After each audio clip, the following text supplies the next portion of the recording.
नेपालमा एकै दिन 7,211 जनामा कोरोना भाइरस संक्रमण पुष्टि भएको छ। स्वास्थ्य तथा जनसङ्ख्या मन्त्रालयका अनुसार 16,147 पीसीआर परीक्षणमा 7,137 जना र 623 एन्टिजेन परीक्षणमा 74 जना गरी एकै दिन 7,211 जनामा कोरोना पुष्टि भएको हो। नेपालमा कोरोना संक्रमितको संख्या दिनदिनै रेकर्ड बन्दै गइरहेको अवस्था छ। पछिल्लो 24 घण्टामा मात्रै नेपालमा अहिलेसम्मकै धेरै 7,211 जनामा संक्रमण पुष्टि भएको हो। हेर्नुहोस् देशभरको अपडेट सहितको यो विवरण। प्रदेशको रिपोर्ट, हालसम्मको तथ्याङ्कको विश्लेषण र सरकारका नीतिगत निर्णय, निर्देशन र मापदण्ड यसै प्रेस ब्रिफिङमा समावेश गर्नेछौँ। कोभिड-19 का क्षतिहरू कम गर्न हामी सबैका प्रयासहरू जारी छन्। हामीले स्वास्थ्य तथा जनसङ्ख्या मन्त्रालयको अनुरोध अनुसार हिँड्दा, बस्दा, काम गर्दा एक अर्कालाई संक्रमणको आशंकामा राखेर मानिसबाट मानिसको दूरी कम्तीमा 2 मिटर कायम गरौँ। मास्कको सधैँ उचित तरिकाले प्रयोग गरौँ। हातको सरसफाइमा ध्यान दिउँ। हातले नाक, मुख, अनुहार छुने बानीहरू हटाउँ। हाम्रा यस किसिमका व्यवहार सधैँका लागि हुने गरी सुधार भए भने कोभिड-19 को संक्रमणबाट बच्नुका साथै धेरै किसिमका सरुवा रोगहरूबाट समेत जोगिन सकिन्छ। गत बिहिबारदेखि आजसम्मको तथ्याङ्क हेर्दा नेपालमा 60,592 पीसीआर परीक्षण भएको छ, जसमध्ये 23,331 परीक्षणमा संक्रमण पुष्टि भएको छ। 4,715 जना संक्रमण मुक्त भई डिस्चार्ज हुनुभएको छ। आज देशभरि जम्मा सक्रिय संक्रमितहरूको संख्या 48,711 छ, जसमध्ये संस्थागत आइसोलेसनमा 3,530 जना र होम आइसोलेसनमा 45,181 जना हुनुहुन्छ। देशभरिका प्रयोगशालाहरूबाट आज 16,147 नमुनाको पीसीआर परीक्षण भएको छ भने 623 जनाको एन्टिजेन परीक्षण भएको छ। गत 24 घण्टामा पीसीआर विधिबाट 7,137 र एन्टिजेन विधिबाट 74 जना गरी जम्मा संक्रमितको संख्या 7,211 पुष्टि भएको छ। आज काठमाडौँ उपत्यकाभित्र भक्तपुरमा 301, ललितपुरमा 550 र काठमाडौँमा 2,744 गरी जम्मा 3,595 संक्रमण पुष्टि भएको छ। देशभरिमा 67 जना क्वारेन्टिनमा रहनु भएको छ। आज संक्रमणका कारण 27 जनाको दुःखद निधन हुन पुगेको छ। गत 24 घण्टामा कोभिड-19 संक्रमण मुक्त भई 1,612 जना डिस्चार्ज हुनुभएको छ। हालसम्मको कोभिड-19 संक्रमणबाट मुक्त हुने दर 84.51% रहेको छ। उहाँहरूको उपचार तथा हेरचाहमा संलग्न सम्पूर्ण चिकित्सक, नर्स, स्वास्थ्यकर्मी तथा अन्य सहयोगी शुभेच्छुकहरू सबै धन्यवादका पात्र हुनुहुन्छ। आज देशभरि कोभिड-19 संक्रमित भई 477 जना आइसियुमा रहेका मध्ये 131 जना भेन्टिलेटरमा उपचाररत हुनुहुन्छ। स्वास्थ्य तथा जनसङ्ख्या मन्त्रालयले कोभिड-19 संक्रमणलाई मध्यनजर गरी सञ्चालनमा ल्याइएका कल सेन्टरहरू 1115 बिहान 6 देखि बेलुकी 10 बजेसम्म र 1133 र मोबाइल नम्बरहरू 98 512 55 837, 98 512 55 839 24 घण्टा नै खुला रहने र कोभिड-19 बारे जानकारीहरू तथा संक्रमितहरूको स्वास्थ्य सेवाहरू पाइरहने व्यवस्था मिलाइएको छ। अब हामी यहाँहरू समक्ष कोभिड-19 सम्बन्धी प्रदेशका गतिविधि समेटिएको भिडियो रिपोर्ट प्रदेश सवाल प्रस्तुत गर्दैछौँ।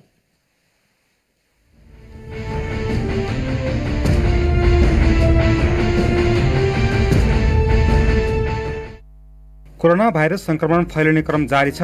यसैगरी संक्रमण फैलिँदै गएमा मुलुकको स्वास्थ्य प्रणाली नै तहस नहस हुने जोखिम बढेको छ।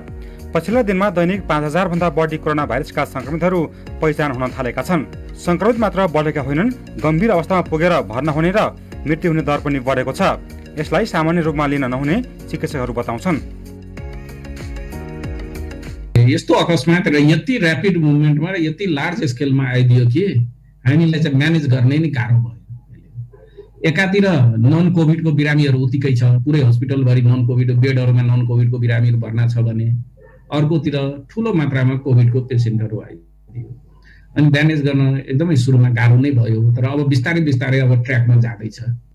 अस्पतालहरूमा कोभिडका बिरामी मात्र छैनन्, नन कोभिडका बिरामीको चाप पनि ठेकिन सक्नु छ। अक्सिजन, आइसियु र भेन्टिलेटर नै चाहिने बिरामीको संख्या थप हुँदै गएपछि अस्पतालहरूलाई समस्या परेको छ। अहिलेको जसरी संक्रमण बढ्दै गएमा आगामी दिनमा अक्सिजन समेत पुर्याउन नसकिने अवस्था आउन सक्ने भन्दै चिकित्सकहरू चिन्तित देखिएका छन्। अक्सिजन अब तत्कालको लागि त अहिलेको पेसेन्टलाई धान्नलाई त अहिले हामीलाई अप्ठ्यारै त भइसकेको छैन, तर यही रेटमा, यही गतिमा र यही संख्यामा केसहरू बढ्दै गयो भने त्यो अवस्था निकट भविष्यमै आउँछ। त्यही भएर अहिले हामीले त्यसलाई कसरी म्यानेज गर्ने, के गर्ने भनेर अहिले हाम्रो मुख्य ध्यान नै अक्सिजनलाई कसरी बचाउने, कसरी त्यसको व्यवस्थित गर्ने भन्नेमा नै छ। नेपालको स्वास्थ्य क्षेत्रको पूर्वाधार राम्रोसँग विकास हुन सकेको छैन। राम्रो स्वास्थ्य संरचना रहेको भनिएको छिमेकी मुलुक भारतको अवस्था पनि अहिले निकै खराब छ। त्यसलाई हेरेर बेलैमा संक्रमण नियन्त्रण गर्न नसक्ने हो भने नेपालको अवस्था पनि उस्तै हुन सक्ने विज्ञहरूको भनाइ छ। अहिले सावधानी अपनाउँदै संक्रमण नियन्त्रण गर्न सकिए क्षति न्यूनीकरण गर्न सकिने उनीहरू बताउँछन्। हाम्रो हेल्थ केयर सिस्टम त धेरै कमजोर छ र यही अवस्था भयो भने हामीले धेरै दिन धान्न सक्ने जस्तो मलाई लाग्दैन। तर अहिले नै के कुरा गरियो त्यसलाई कन्ट्रोलमा ल्यायो भने रोक्न त सकिँदैन, क्षतिलाई चाहिँ न्यूनीकरण चाहिँ गर्न सकिन्छ। संक्रमण नियन्त्रण गर्न सरकारले विभिन्न प्रयास गर्दै आएको छ। भिडभाड नहोस् भनेर काठमाडौँ उपत्यका सहितका विभिन्न ठाउँमा निषेधाज्ञा जारी गरिएको छ। यसले संक्रमण फैलन कम हुने विश्वास चिकित्सकहरूको छ। यो सँगै आम नागरिकले जनस्वास्थ्यका मापदण्डको पालनालाई कडाका साथ निरन्तरता दिनुपर्छ। संक्रमण दर कम भए मात्र अस्पतालमा भर्ना भएर उपचार सेवा समेत पाउन सकिन्छ। जनता लेभलबाट पनि इन्डिभिजुअल लेभलबाट यो कुराहरू जुन पब्लिक जनस्वास्थ्यको मापदण्डहरू हुन्छ त्यो इम्प्लिमेन्ट भयो भने हामीले चाहिँ यसको चाहिँ संक्रमण दरलाई रोक्न सकिन्छ र संक्रमण दर रोक्न सकियो भने अस्पतालमा जाने बिरामीहरूको संख्या घट्छ। बिरामीको संख्या घट्यो भने गएका बिरामीहरूले सही उपचार पाउँछ। कोरोना संक्रमितहरूले अस्पताल भरिभरा हुन थालेको अवस्थामा सहज उपचार सेवा पाउन संक्रमितको संख्या घटाउनुको विकल्प छैन। यसपछि मात्र स्वास्थ्य प्रणालीले धान्न सक्ने देखिन्छ। सरकारले गरेको काममा सहयोग गर्दै नागरिकले आफ्नो जिम्मेवारी पूरा गर्न सके संक्रमण नियन्त्रण गर्न सकिन्छ।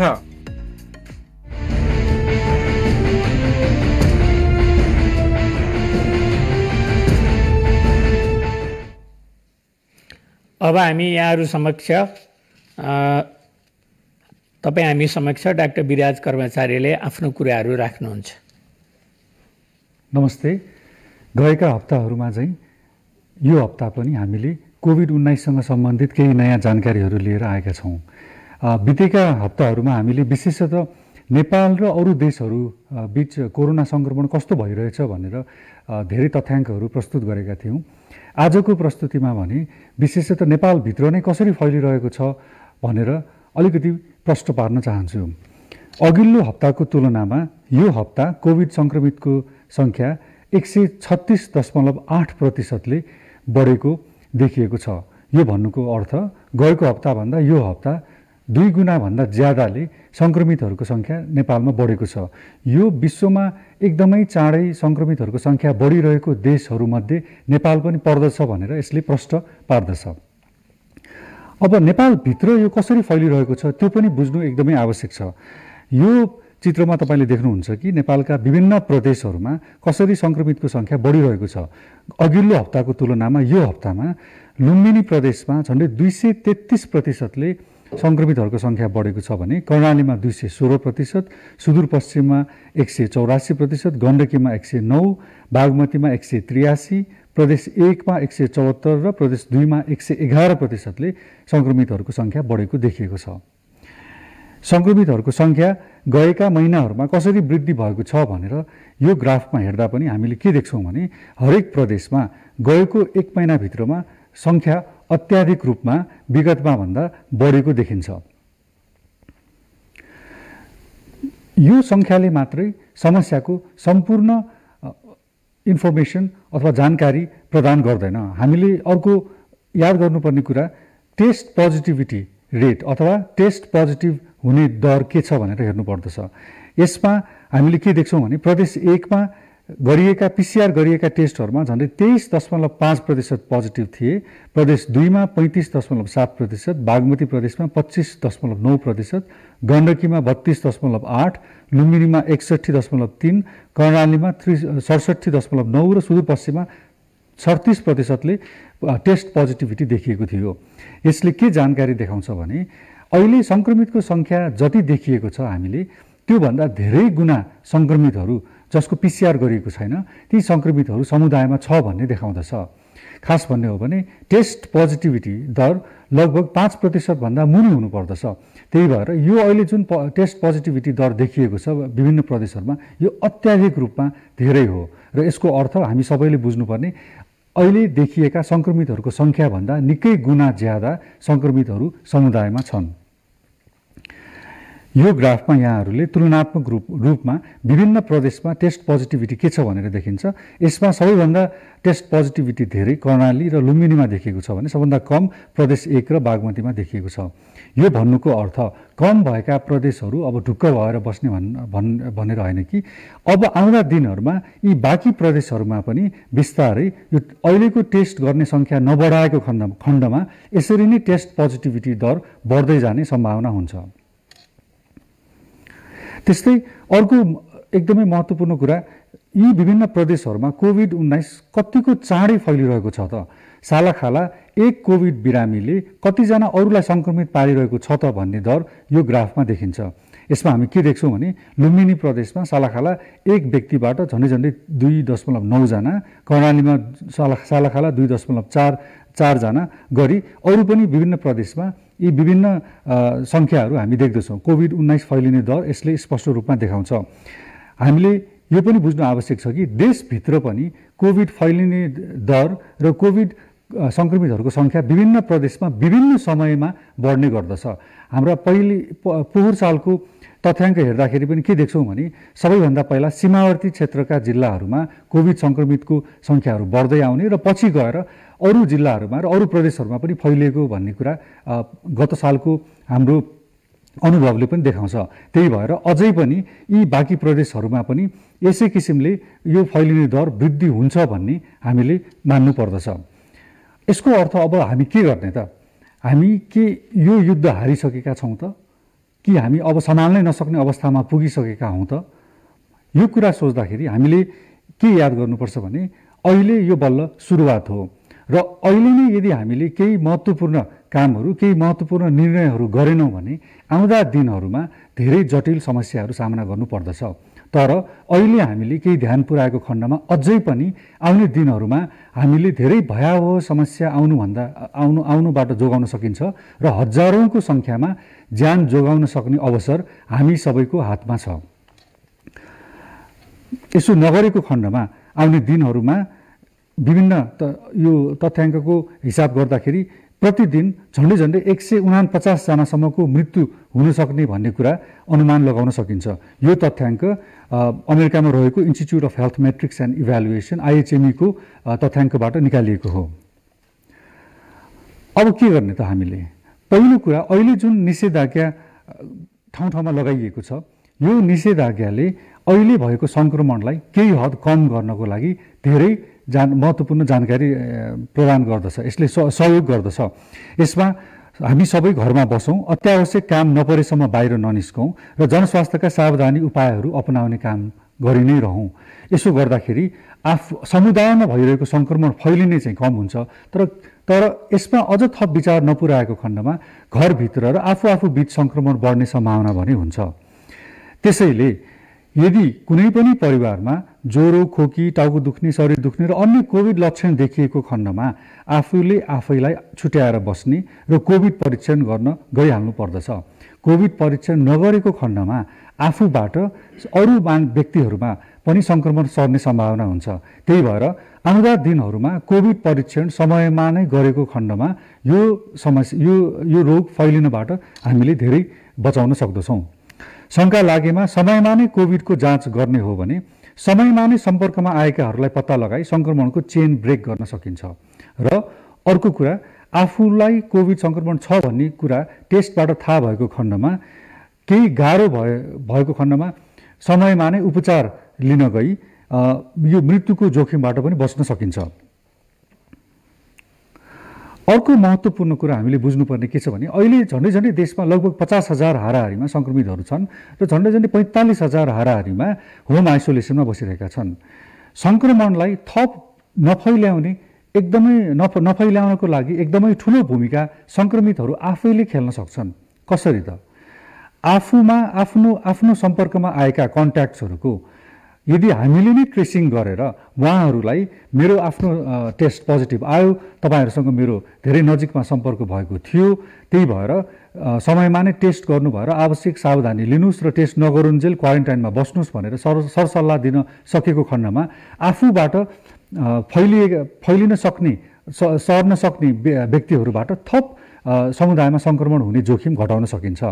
यसमा हामी के देख्छौँ भने रोग आफूले सार्न सक्ने अवधि भनेको कुन हो त भनेदेखि यदि कसैलाई कोभिडको सङ्क्रमण कुनै दिनमा देखिएको थियो भने त्यो सङ्क्रमणको सङ्केत देखिएको लक्षण देखिएको 2 दिन अगाडिदेखि लक्षण देखिएको 10 दिन पछिसम्म सङ्क्रमितले अरू व्यक्तिहरूलाई सङ्क्रमण गर्न सक्दछ। त्यो अवधिमा क्लोज कन्ट्याक्टमा रहेका व्यक्तिहरूलाई हामीले आफैले सम्पर्क गरेर जानकारी गराई क्वारेन्टाइनमा बस्न र समयअनुसार टेस्ट गर्नको लागि सल्लाह दिनुपर्दछ। क्लोज कन्ट्याक्ट भन्नाले 15 मिनटभन्दा बढी 2 मिटर भन्दा कम दूरीमा व्यक्तिहरूसँग सम्पर्क गर्दाखेरि एउटै घरभित्र बसोबास गरेका व्यक्तिहरू, भौतिक रूपमा प्रत्यक्ष सम्पर्कमा रहेका, पिपिई नलगाई सङ्क्रमितको हेरचाह वा उपचारमा संलग्न भएका स्वास्थ्यकर्मीहरू र यात्रा गर्दा 2 सिट अगाडि र 2 सिट पछाडिको पङ्क्तिमा बसेका व्यक्तिहरूलाई मानिन्छ। यी क्लोज कन्ट्याक्टहरूलाई हामी आफू सङ्क्रमित भइसकेपछि समयमा खबर गरेर उहाँहरूमा पनि यो सङ्क्रमण भएको हुनसक्छ भनेर जानकारी दिएको खण्डमा हामीले यो सङ्क्रमण थप फैलाउनबाट धेरै हद जोगाउन सक्दछौँ। अर्को कुरा, सङ्क्रमित भइसकेपछि के गर्ने त भने होम आइसोलेसनमा बस्दाखेरि हामी सबैले जुन छुट्टै बस्ने, छुट्टै भाँडाकुँडाहरू, रुमाल तथा अरू सामग्रीहरू प्रयोग गर्ने, सँगै एउटै ठाउँमा सास फेर्ने वातावरण नबनाउने, वायुको राम्रो सञ्चार भएको ठाउँमा बस्ने भन्ने कुराहरू त थाहा नै छ। तर त्यो बाहेक एउटा एकदमै महत्त्वपूर्ण कुरा के बुझ्नुपर्छ भने सबै सङ्क्रमितहरूले आफ्नो शरीरमा रगतमा अक्सिजनको मात्रा के छ भनेर मापन गर्ने पल्स अक्सिमिटर भन्ने सानो उपकरण जुन धेरै महँगो पनि पर्दैन त्यो घरमा ल्याएर राख्नु पर्दछ र दिनहुँ आफ्नो शरीरको अक्सिजनको मात्रा नाप्नु पर्दछ।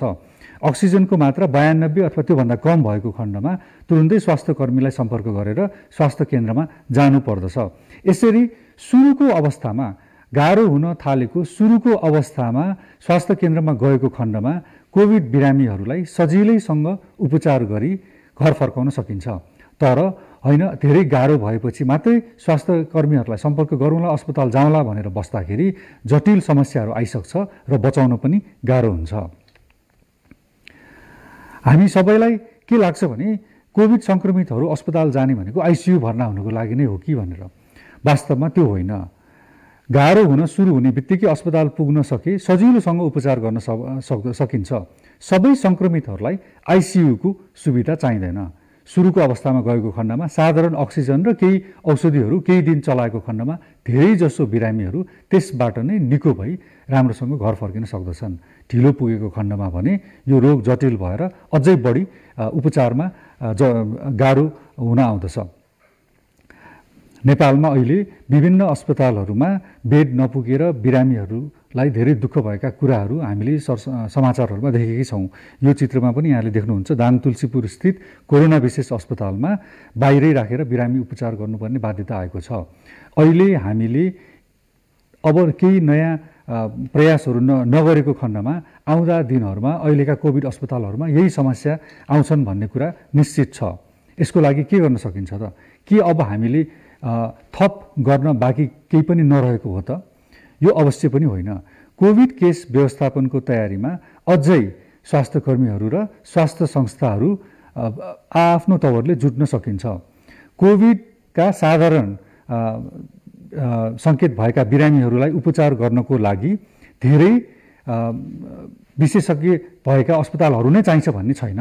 अबका दिनहरूमा प्राथमिक केन्द्रहरूमा पनि जुन ठाउँमा कमसेकम अक्सिजनको व्यवस्था छ ती ठाउँहरूमा आवश्यक ट्रेनिङ सहित आवश्यक प्रशिक्षण सहित अहिलेका स्वास्थ्य कर्मीहरूबाट नै धेरै कोभिड बिरामीहरूको उपचार गर्न सकिन्छ।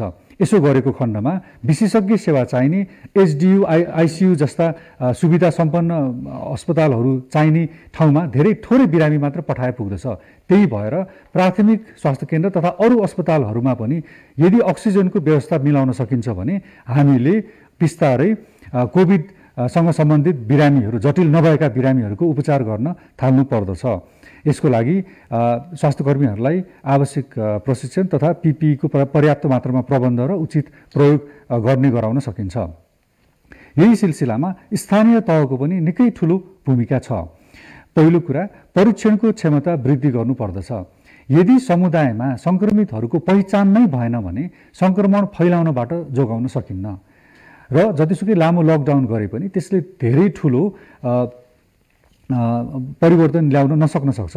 तर समयमा नै एकदमै विस्तृत रूपमा टेस्ट गर्न सकेको खण्डमा समुदायमा थप सङ्क्रमण हुनबाट हामीले जोगाउन सक्छौँ। अहिले अधिकांश व्यक्तिहरू होम आइसोलेसनमा रहेका छन्। झन्डै 50,000मा लगभग 45,000 सङ्क्रमितहरू नेपालमा अहिले होम आइसोलेसनमा रहेका छन्। होम आइसोलेसनमा हुनेहरूलाई नियमित रूपमा निरीक्षण गर्नको लागि स्थानीय तहमा पनि आफ्नो तवरले कल सेन्टरहरू सुरु गरेको खण्डमा चाहिने बिरामीहरूलाई मात्र र उपयुक्त समयमा अस्पताल पठाउन सकिन्छ। यसले गर्दाखेरि बिरामीहरू सिकिस्त हुनबाट पनि जोगाउन सकिन्छ भने स्वास्थ्य केन्द्रहरूमा पनि अनावश्यक रूपमा भिड कम गर्न सकिन्छ। होम आइसोलेसनमा हुनेहरूलाई पल्स अक्सिमिटर, अक्सिजन नाप्ने उपकरणको व्यवस्था गर्ने र ठुला सहरहरूमा जहाँ यी सङ्क्रमितहरूको व्यवस्था गर्न सकिन्न ती ठाउँहरूमा अक्सिजनको सुविधासहित ठुला आइसोलेसन सेन्टरहरूको व्यवस्था गर्न पनि सकिन्छ।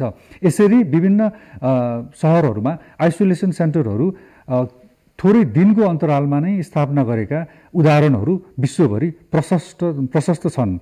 अहिले पनि पर्याप्त मात्रामा अक्सिजनको प्रबन्ध गर्न सक्ने अवसरहरू हामीले नगुमाउँ। यी विभिन्न उपायहरू अवलम्बन गरेको खण्डमा अहिले पनि आजको दिनमा पनि हामीले धेरै व्यक्तिहरूको ज्यान जोगाउन सक्दछौँ।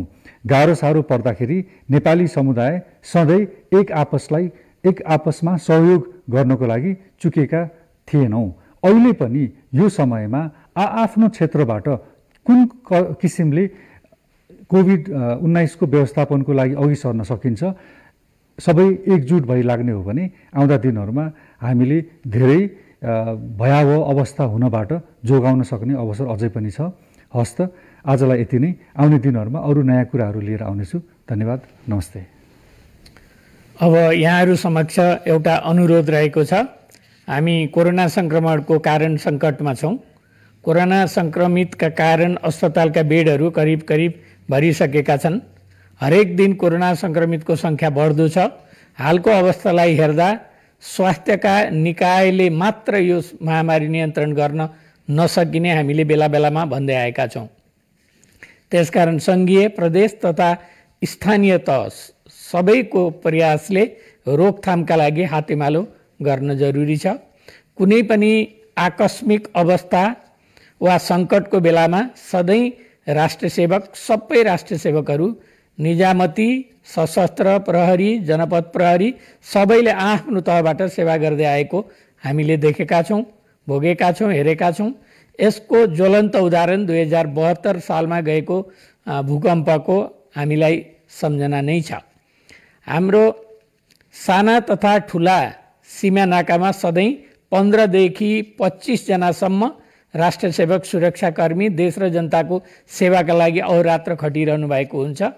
धेरैजसो सीमा नाकामा खटिने सुरक्षाकर्मी तथा हेल्थ डेस्कमा स्वास्थ्यकर्मीका यो महामारीको बेलामा पनि खानेपानी, शौचालय, हात धुनका लागि पानी, साबुन, सेनिटाइजरको व्यवस्थाको अवस्था निकै नाजुक रहेको हामीले देखेका छौँ। सामान्य स्वास्थ्यका सामग्रीहरू पर्याप्त उपलब्ध नभएका कारण उहाँहरू स्वास्थ्य सुरक्षाका प्रभावकारी उपायहरू बिना नै आफूलाई सङ्क्रमणको जोखिममा राखेर सेवा दिइरहनु भएको छ। हामी सबैको स्वास्थ्य तथा जनधनको सुरक्षाका लागि अहोरात्र खटिने सुरक्षाकर्मीहरूलाई स्वास्थ्य तथा जनसङ्ख्या मन्त्रालय आभार व्यक्त गर्न चाहन्छ। सबैले हामी सबैको पहिलो उद्देश्य भनेको सेवामा खटिने स्वास्थ्यकर्मी तथा सुरक्षाकर्मीहरूलाई सुरक्षित बनाउनु नै हो। उहाँहरू नै स्वस्थ नभएमा हामीहरूले स्वास्थ्य र सुरक्षा हाम्रो कसले गर्न सक्छ? त्यसैले आज म हरेक सङ्घ संस्थाहरू तथा सुरक्षा निकायलाई प्रवेश नाकामा तथा अन्य जोखिम क्षेत्रमा खटिने सबै सुरक्षाकर्मीहरूलाई सङ्क्रमणबाट आफू बची अरूलाई सेवा प्रदान गर्ने बारे शिक्षा तथा सिप प्रदान गर्नु हुन आग्रह गर्दछु। त्यसका साथै ड्युटीमा खटिँदा आवश्यक स्वास्थ्य सुरक्षाका सामग्रीहरू पनि पर्याप्त मात्रामा उपलब्ध गराइदिनु हुन पनि अनुरोध गर्दछु। कोरोना सङ्क्रमणको जोखिम न्यूनीकरणका लागि सुरक्षा कर्मीहरूले विभिन्न चेतनामूलक तथा अन्य रोकथामका सेवा प्रदान गरिरहनु भएको छ। यस कोरोना महामारी विरुद्धको यो लडाईँमा हामी सबैले हातेमालो गरौँ। अर्को पनि एउटा अनुरोध रहेको छ। कोरोना सङ्क्रमित भई घरमा नै आइसोलेसनमा बस्नुभएकाहरूले चिकित्सकको सल्लाह नलिई कोरोना सङ्क्रमण निको भएका व्यक्तिहरूसँग सरसल्लाह गरी विभिन्न औषधिहरूको सेवन गर्ने गरेको पाइएको छ। यसरी जथाभावी आफू खुसी औषधि सेवन गर्नाले स्वास्थ्यमा नकारात्मक असर पर्न सक्ने भएकोले चिकित्सकको सिफारिसमा मात्रै औषधि सेवन गर्नु हुन हार्दिक अनुरोध गर्दछु। कोरोना सङ्क्रमित भइसकेपछि एक्लै कोठामा बस्दा मन आत्तिनेर कहिले निको होला भन्ने अत्यास लाग्नु स्वाभाविकै हो। त्यसकारण होम आइसोलेसनमा बस्दा आफूलाई व्यस्त राख्नुहोस्। किताब पत्र पत्रिका पढ्ने, समाचार सुन्ने, गीत सुन्ने, फिल्म हेर्ने जस्ता कामहरू पनि आफ्नो रुचिअनुसार गर्न सक्नुहुन्छ। आफूले गर्न नभएका कामहरू पनि कोठामै बसी गर्न मिल्ने सृजनात्मक कामहरू गर्नुहोस्। अनलाइन बसेर गर्न मिल्ने कार्यालयको नियमित काम पनि गर्नुहोस्। कतिपय कोरोना सङ्क्रमितहरूले खानामा रुचि नभएको बताउनुहुन्छ। कोरोना सङ्क्रमणको एक लक्षण स्वाद हराउँदै जानु र खान मन नलाग्नु पनि हो। तर सङ्क्रमणसँग निरन्तर लड्न प्रतिरोधात्मक शक्ति चाहिन्छ र त्यो शक्ति हामीलाई खानाबाट प्राप्त हुने भएकोले स्वस्थ खानेकुरा पर्याप्त मात्रामा खानुपर्छ। एक पटकमा धेरै खान नसके थोरै थोरै पटक पटक गरेर खानुपर्छ। त्यसका साथै आजको यो कोभिड-19 सम्बन्धी राष्ट्रिय अद्यावधिक विवरण यही सकिन्छ।